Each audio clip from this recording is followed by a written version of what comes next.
So yun guys, nandito kami ngayon sa Casa Cecilia. Casa Cecilia. Hindi ko naman alam kung saan to, pero napakalayo niya to. Hindi dito kami sa Maytanay, pero malapit na po siya sa boundary ng Laguna. Kaya napakalayo, pero napakaganda naman talaga. Hindi ka naman lugi sa pagpunta mo dito. Hindi ko alam kung saan ako dinadala ng asawa ko. Gusto niya daw dito.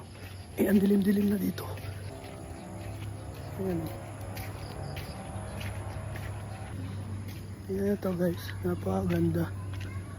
Kaya lang baka bahay nila yan. Aso nga.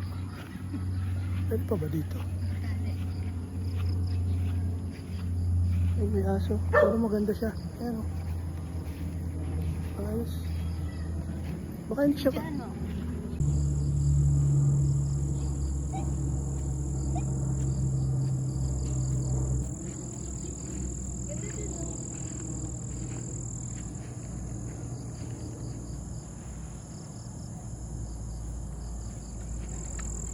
Tsaka wala yatang aircon.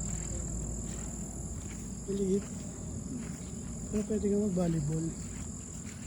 May net sila. May sit-up.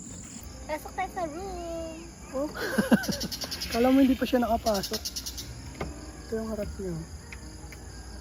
Okay na din. Mas mura dito. Kaysa doon sa may magandang overlooking. Ay, walang ilaw. Hindi madilim lang kasi brownout na yan. Ay, hindi pala. May ilaw pala. Kala ko brownout. Ilaw. Ito na po yung room. Oh. Ganito lang po siya. Medyo maliit lang siya. Small size lang siya. Good for 2 lang siya. Ito. Pero meron siyang sariling CR.